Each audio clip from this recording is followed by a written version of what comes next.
네, 할렐루야. 우리 옆에 분에게 이렇게 한번 좀 인사합시다. 예수님께서 부활하셨습니다.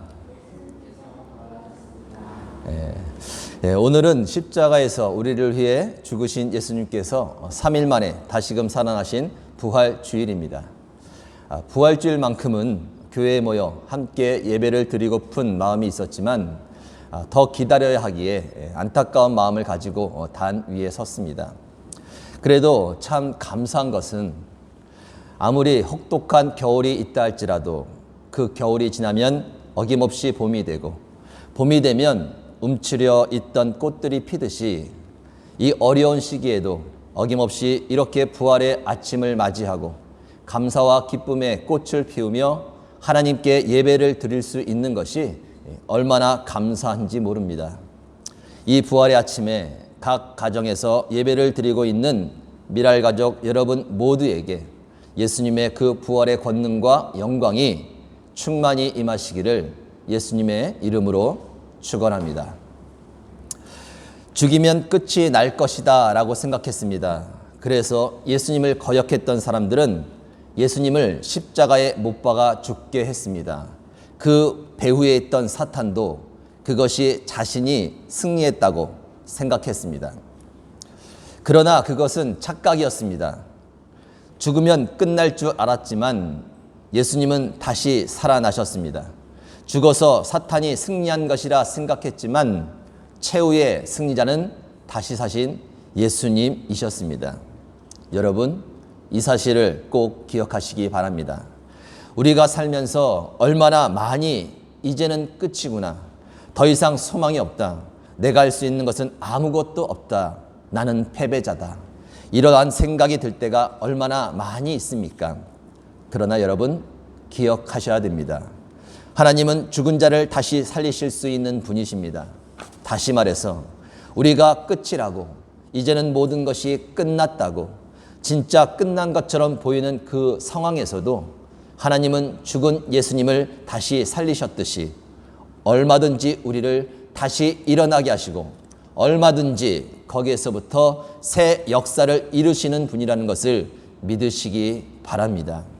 이 믿음만 있다면 우리는 어떤 상황에서도 결코 낙심하거나 실망하지 않고 또 좌절하지 않고 소망을 갖게 될 것입니다.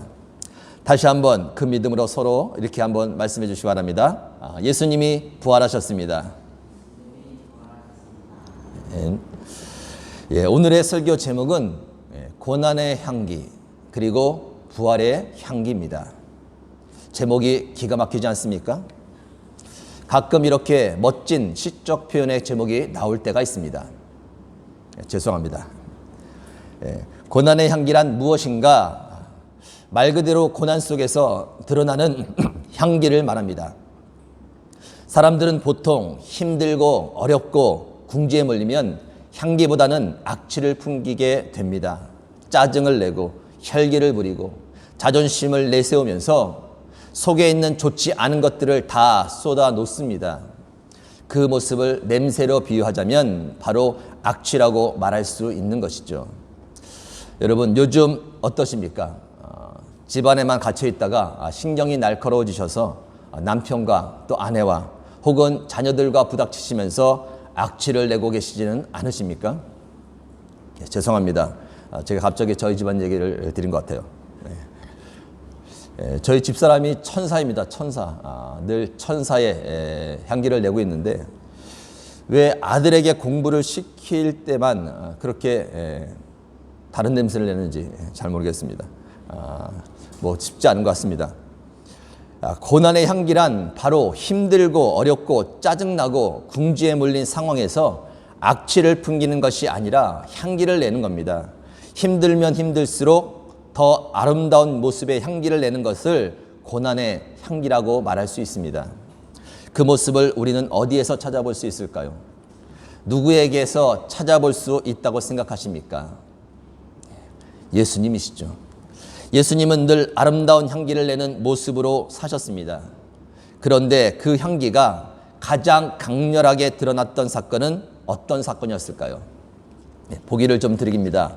1번 말구유에서 태어나신 사건, 2번, 사탄의 시험을 말씀으로 물리치신 사건. 3번, 병든 자를 고쳐주신 사건. 4번, 오병이어의 사건.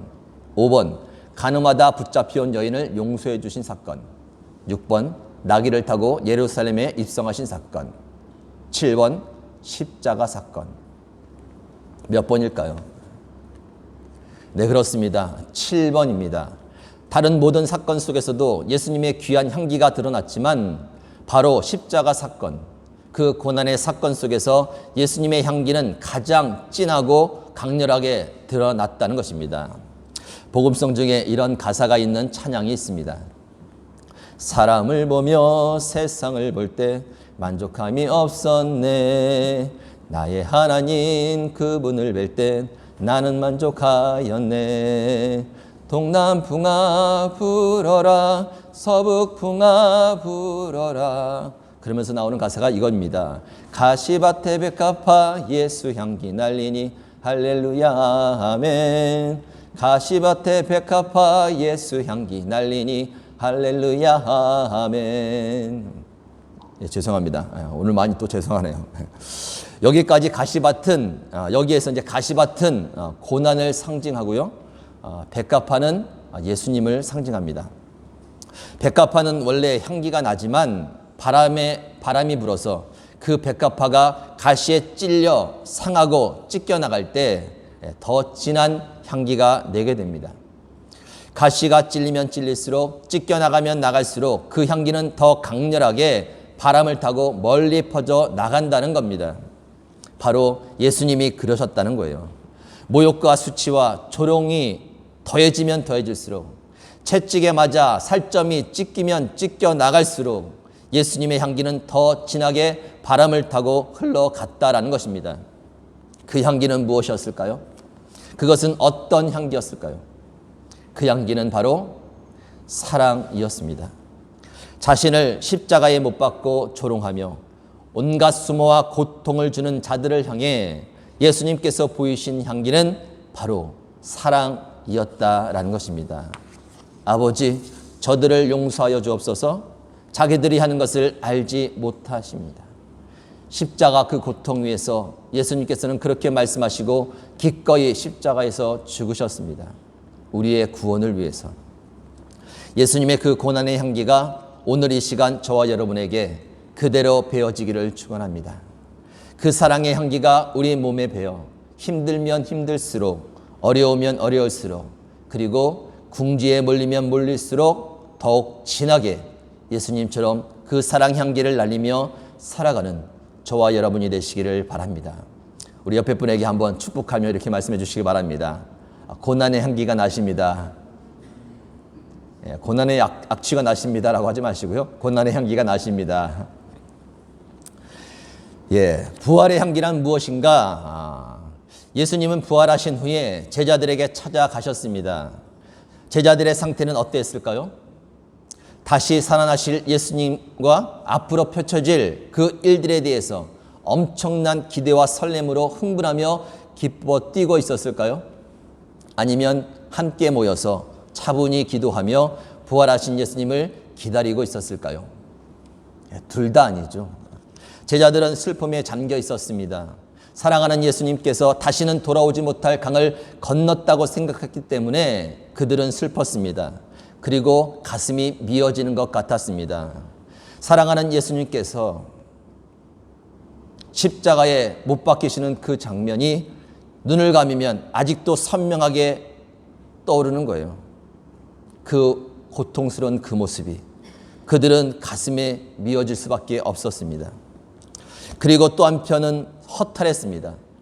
그동안 인생을 걸고 따랐던 예수님이 죽으셨기 때문에 이제는 어디로 가야 될지, 무엇을 하며 살아야 할지 그들은 방향을 잃고 허탈했습니다. 그러나 무엇보다 그들 안에 가장 크게 자리 잡고 있었던 것은 두려움이었습니다. 예수님이 붙잡혀 처절하게 십자가에 못 박혀 죽으신 것처럼 자신들도 언제 붙잡혀서 동일한 죽음을 보게 될지 모른다는 생각에 그들은 모두 두려워했습니다. 바로 그런 상태였습니다. 그런 제자들에게 부활하신 예수님께서 찾아가신 것입니다. 찾아가셔서 그들에게 가장 먼저 하신 일은 무엇이었는가? 저는 그것을 부활의 향기라고 표현하고 싶습니다. 오늘 말씀 19절입니다. 이날 곧 안식 후 첫날 저녁 때에 제자들이 유대인들을 두려워하여 모인 곳에 문들을 닫았더니 예수께서 오사 가운데 서서 이르시되 너희에게 평강이 있을지어다. 예수님은 슬픔과 가슴 미어짐과 허탈함과 두려움에 뒤섞여 정리되지 않은 감정과 생각에 요동치고 있었던 제자들에게 부활하신 후 찾아가 가장 먼저 하신 일은 그들에게 평안을 주신 것입니다. 그 후 예수님은 자신의 손과 옆구리를 제자들에게 보이셨다고 말씀하십니다. 그리고 나서 또 이렇게 말씀하시죠. 20절입니다. 예수께서 또 이르시되 너희에게 평강이 있을지어다. 아버지께서 나를 보내신 것 같이 나도 너희를 보내노라. 예수님은 제자들에게 다시 한번 평안을 주십니다. 그리고 하나님께서 자신을 이 땅에 보내신 것처럼 예수님도 제자들을 세상에 보내신다고 말씀하십니다. 주님께서 주신 평안을 가지고 세상에 나아가 담대히 사명을 감당하며 살라는 것이었습니다. 험악한 이 세상에 그리고 지금처럼 어려운 이 시기에 그 무엇보다도 우리에게 필요한 것은 다름 아닌 평안인 것입니다. 예수님께서 제자들에게 주신 평안은 세상이 주는 것과 같지 않았습니다. 세상이 주는 평안은 무엇인가 필요한 것이 완벽히 갖춰져야 생기는 평안입니다. 돈이 완벽히 갖춰져야 되고 먹을 것이 완벽히 갖춰져야 하고 실력이 완벽히 갖춰져야 하고 미래에 대한 준비가 완벽히 갖춰져야만 평안할 수 있습니다. 요즘 더 실감하고 있지 않습니까? 상황도 좋아야만 합니다. 상황이 계속해서 좋아야 그 평안이 유지가 됩니다. 조금만 상황이 안 좋아지고 조금만 필요한 것이 채워지지 않으면 쉽게 사라져버리는 것이 세상이 주는 평안이라는 것입니다. 그러나 예수님께서 주시는 평안은 그렇지 않습니다. 무엇이 완벽히 갖춰져 있지 않아도 마음이 평안한 것입니다. 혹 상황이 점점 나빠진다 해도 그 평안은 사라지지 않고 유지가 되는 겁니다. 폭풍 때문에 배가 이리저리 흔들려도 평안히 잠을 자고 계시는 예수님처럼 원수의 목전 앞에서도 상을 차려 평안히 밥을 먹고 혹 부족한 것이 있을지라도 여호와는 나의 목자시니 내게 부족한 것이 전혀 없다고 고백하는 다윗처럼 그렇게 평안할 수 있는 것이 바로 예수님께서 주시는 평안입니다. 예수님은 부활하신 후 제자들에게 찾아가서 가장 먼저 그 평안을 주셨던 것입니다. 그리고 2020년이 지난 오늘 부활의 아침을 맞아 각 가정에서 예배를 드리고 있는 우리에게 찾아오셔서 주고자 하시는 평안도 바로 그 평안인 줄 믿으시기 바랍니다. 세상이 줄 수 없는 또 알 수도 없는 그 평안, 오직 예수님께서만 주실 수 있는 그 평안이 오늘 이 시간 모든 가정 위에 부어지기를 예수님의 이름으로 축원합니다. 평안이 찾아온 예수님의 제자들은 이제 하나둘 자신의 생각을 정리해 나갑니다. 어떻게 살아야 할지, 무엇을 위해 일을 해야 할지, 그리고 어느 방향으로 나아가야 할지 그들은 평안 속에서 다시금 모든 것을 정리해 나아갑니다. 사랑하는 미랄가족 여러분, 주님께서 주신 평안 가운데 다시금 모든 것을 정리하며 나아가시기 바랍니다. 무엇을 위해 살아야 하는지, 어떻게 살아야 하는지, 그리고 어느 방향을 향해 나아가야 하는지 주께서 주신 평안을 가지고 다시금 정리해 보실 수 있기를 바랍니다. 예수님은 우리에게 이렇게 또 말씀하십니다. 요한복음 14장 27절 평안을 너희에게 끼치노니 곧 나의 평안을 너희에게 주노라. 내가 너희에게 주는 것은 세상에 주는 것과 같지 아니하니라. 너희는 마음에 근심하지도 말고 두려워하지도 말라. 요한복음 16장 33절 이것을 너희에게 이르는 것은 너희로 내 안에서 평안을 누리게 하려 함이라. 세상에서는 너희가 환난을 당하나 담대하라. 내가 세상을 이기었노라. 말씀을 정리합니다. 예수님은 십자가 고난 가운데 향기를 내셨습니다. 그 향기는 사랑의 향기셨습니다. 찔리면 찔릴수록, 찢기면 찢길수록 더 진하게, 더 강렬하게 풍기는 사랑의 향기였습니다. 그 사랑의 향기가 저와 여러분에게 그대로 배어져 어떤 고난 속에서도 그 사랑의 향기를 풍겨낼 수 있기를 바랍니다. 부활하신 후 제자들에게 찾아가 평안을 주신 예수님, 그 평안은 예수님께서 흘려보내신 부활의 향기셨습니다. 그 부활의 향기 평안으로, 그 평안으로 인해 여러분의 생각이 다시금 정리되고 현재의 고난과 그리고 앞으로 나아갈 세상과 담대히 싸워 이기시는 미랄가족 모든 여러분이 되시기를 예수님의 이름으로 축원합니다. 함께 기도하시겠습니다. 하나님 감사합니다. 다시 다신 예수님을 찬양하며 예배하며 주 앞에 설 수 있는 귀한 날을 여전히 우리에게 허락해 주신 은혜 진심으로 감사를 드립니다. 이 부활의 아침 다시 한번 들려주신 하나님의 말씀을 기억하게 하여 주옵소서.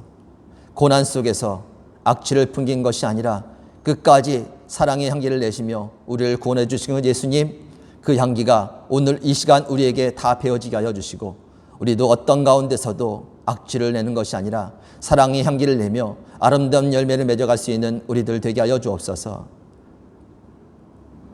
부활하신 후 제자들에게 찾아가 그들에게 평안을 주시며 부활의 향기를 끼치신 하나님, 오늘 이 시간 우리에게도 찾아오셔서 세상에 잊을 수 없는 그 평안으로 채워주실 때에 그 평안이 우리의 생각과 모든 것들을 다시 한번 정리되게 하시고 그 생각으로 인하여서 다시 한번 무엇을 위해 살아갈지, 어떻게 살아가야 될지, 어떤 방향을 향해 나아가야 될지를 다시 한번 아버지 하나님 정리하는 저희들 다 되게 하여 주셔서 이제는 그러한 마음과 생각을 가지고 현재의 모든 고난을 이길 뿐만 아니라 앞으로 다가올 세상과 담대히 싸워 이겨나가는 우리 모든 미래 가족 될 수 있도록 축복하여 주시옵소서.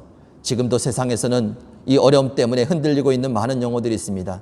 불쌍히 여겨주시고 속히 이 모든 것들을 거둬주시고 다시 한번 주께서 주시는 그 평안 가운데 살아갈 수 있는 은혜가 있도록 인도하여 주옵소서. 함께해 주심에 감사드리며 살아계신 예수님의 이름으로 기도 올려옵나이다. 아멘.